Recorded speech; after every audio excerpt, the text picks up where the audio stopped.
कहाँ से आया सिंहासन? कौन थी 32 पुतलियाँ? प्राचीन समय की बात है। उज्जैन में राजा भोज राज्य करते थे। वह बड़े दानी और धर्मात्मा थे। उनके बारे में प्रसिद्ध था कि वह ऐसा न्याय करते हैं कि दूध और पानी अलग अलग हो जाए। नमस्कार, भक्ति कथा और कहानी में आपका स्वागत है। नगरी में एक किसान का खेत था जिसमें उसने कई साग सब्जी लगा रखी थी। एक बार की बात है कि खेत में बड़ी अच्छी फसल हुई। पूरी जमीन पर तो खूब तरकारियां आई, लेकिन खेत के बीचों बीच थोड़ी सी जमीन खाली रह गई। हालांकि किसान ने उस जमीन पर भी बीज डाले थे, लेकिन वहां कुछ उगा नहीं।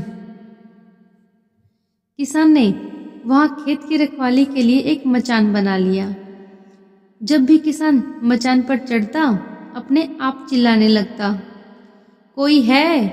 राजा भोज को पकड़ लाओ और सजा दो। मेरा राज्य उससे ले लो। जाओ, जल्दी जाओ। सारी नगरी में यह बात आग की तरह फैल गई और राजा भोज के कानों में भी पहुंची। राजा ने कहा, मुझे उस खेत पर ले चलो। मैं सारी बातें अपनी आंखों से देखना और कानों से सुनना चाहता हूं। राजा भोज जब उस जगह पहुंचे तो उन्होंने भी वहीं देखा कि किसान मचान पर खड़ा है और कह रहा है, राजा भोज को फौरन पकड़ लाओ और मेरा राज्य उससे ले लो। यह सुनकर राजा चिंतित हो गए। उन्हें रात भर नींद नहीं आई। सवेरा होते ही उन्होंने राज्य के ज्योतिषियों और जानकार पंडितों को इकट्ठा किया। उन्होंने अपनी गोपनीय विद्या से पता लगाया कि उस मचान के नीचे कुछ छिपा है। राजा ने उसी समय आज्ञा दी कि उस जगह को खुदवाया जाए। खोदते खोदते जब काफी मिट्टी निकल गई तो अचानक एक सिंहासन प्रकट हुआ। सिंहासन के चारों ओर 8-8 पुतलियां, यानी कुल 32 पुतलियां खड़ी थी। सबके अचरज का ठिकाना न रहा। राजा को खबर मिली तो सिंहासन को बाहर निकालने को कहा, लेकिन कई मजदूरों के जोर लगाने पर भी वह सिंहासन टसेमस न हुआ। तब एक पंडित ने कहा कि यह सिंहासन देवताओं का बनाया हुआ है, अपनी जगह से तब तक नहीं हटेगा जब तक कि राजा स्वयं इसकी पूजा अर्चना न करे। राजा ने ऐसा ही किया। पूजा अर्चना करते ही सिंहासन ऐसे ऊपर उठाया मानो फूलों का हो। राजा बड़े खुश हुए। सिंहासन में कई तरह के रत्न जड़े थे जिनकी चमक अनूठी थी। सिंहासन के चारों ओर 32 पुतलियां बनी थी। उनके हाथ में कमल का एक एक फूल था। राजा ने हुक्म दिया कि खजाने से रुपया लेकर सिंहासन दुरुस्त करवाएं।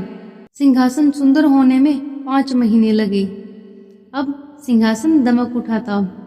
जो भी देखता देखता ही रह जाता। पुतलियां ऐसे लगती मानो अभी बोल उठेंगी।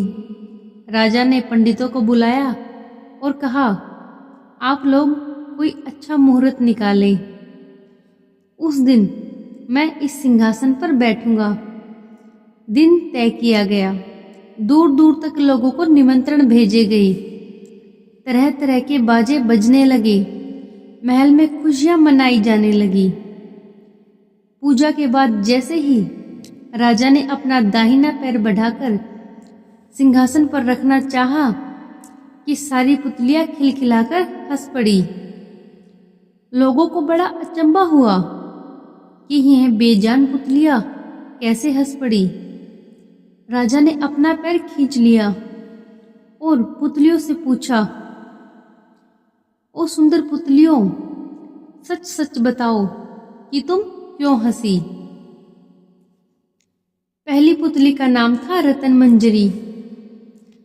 राजा की बात सुनकर वह बोली, राजन, आप बड़े तेजस्वी हैं, धनी हैं, बलवान हैं, लेकिन इन सब बातों का आपको घमंड भी है। जिस राजा का यह सिंहासन है वह दानी, वीर और धनी होते हुए भी विनम्र थे, परम दयालु थे। राजा बड़े नाराज हुए। पुतली ने समझाया, महाराज, यह सिंहासन परम प्रतापी और ज्ञानी राजा विक्रमादित्य का है। राजा बोले, मैं कैसे मानूं कि राजा विक्रमादित्य मुझसे ज्यादा गुणी और पराक्रमी थे। पुतली ने कहा, ठीक है, मैं तुम्हें राजा विक्रमादित्य की एक कहानी सुनाती हूँ। सिंहासन बत्तीसी की पहली पुतली रतन मंजरी ने राजा भोज को सुनाई पहली कहानी। अम्बावती में एक राजा राज्य करता था। वह बड़ा दानी था। उसी राज्य में धर्मसेन नाम का एक और बड़ा राजा हुआ। उसकी 4 रानियां थीं। एक थी ब्राह्मण, दूसरी क्षत्रिय, तीसरी वैश्य और चौथी शूद्र। ब्राह्मणी से एक पुत्र हुआ जिसका नाम ब्राह्मणित रखा गया। क्षत्राणी से 3 बेटे हुए। एक का नाम शंख, दूसरे का नाम विक्रमादित्य और तीसरे का भृतृहरि रखा गया। वैश्य से एक लड़का हुआ जिसका नाम चंद्र रखा गया। शूद्राणी से धनवंतरी हुए। जब वे लड़के बड़े हुए तो ब्राह्मणी का बेटा घर से निकल पड़ा और धारापुर आया। हे राजन, वहां के राजा तुम्हारे पिता थे। उस लड़के ने राजा को मार डाला और राज्य अपने हाथ में लेकर के उज्जैन पहुंचा। संयोग की बात है, उज्जैन में आते ही वह मर गया। उसके मरने पर क्षत्राणी का बेटा शंख गद्दी पर बैठा। कुछ समय बाद विक्रमादित्य गद्दी पर बैठे। एक दिन राजा विक्रमादित्य को राजा बाहुबल के बारे में पता चला कि जिस गद्दी पर वह बैठे हैं वह राजा बाहुबल की कृपा से उनको मिली है। पंडितों ने सलाह दी कि हे राजन, आपको जग जानता है, लेकिन जब तक राजा बाहुबल आपका राज तिलक नहीं करेंगे तब तक आपका राज्य अचल नहीं होगा। आप उनसे राज तिलक करवाओ। विक्रमादित्य ने कहा, अच्छा, और वह अपने ज्ञानी और विश्वसनीय साथी लुतवर्ण को साथ लेकर वहां गए। बाहुबल ने बड़े आदर से उसका स्वागत किया। 5 दिन बीत गए। लुतवर्ण ने विक्रमादित्य को सलाह दी, जब आप विदा लेंगे तब राजा बाहुबल आपसे कुछ मांगने को कहेंगे। राजा के घर में एक सिंहासन है जिसे साक्षात महादेव ने राजा इंद्र को दिया था और बाद में इंद्र ने बाहुबल को दिया। उस सिंहासन में यह गुण है कि जो उस पर बैठेगा वह 7 द्वीप 9 खंड पृथ्वी पर राज करेगा।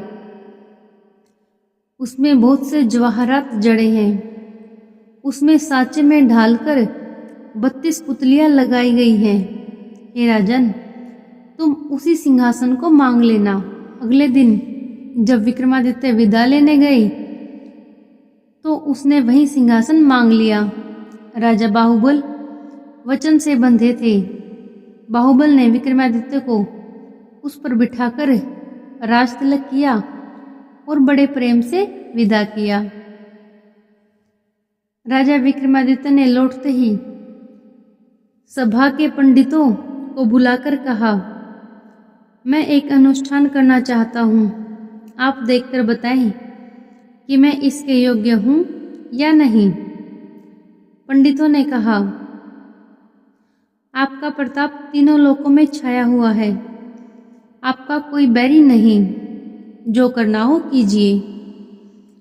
आपके खानदान के सब लोगों को बुलाइए 1.25 लाख गाय दान कीजिए, ब्राह्मणों को धन दीजिए, जमींदारों का 1 साल का लगान माफ कर दीजिए। इतना कहकर पुतली रतन मंजरी बोली, हे राजन, आपने अगर कभी ऐसा दान किया है तो सिंहासन पर अवश्य बैठे।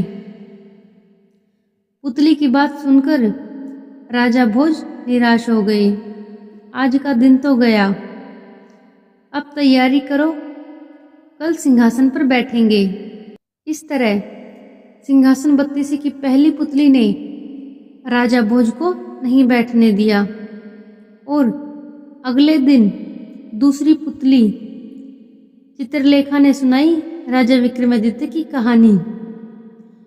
तो ये जानने के लिए कि दूसरी पुतली चित्रलेखा ने राजा भोज को सिंहासन पर बैठने दिया या नहीं, इंतजार कीजिए भाग 2 का।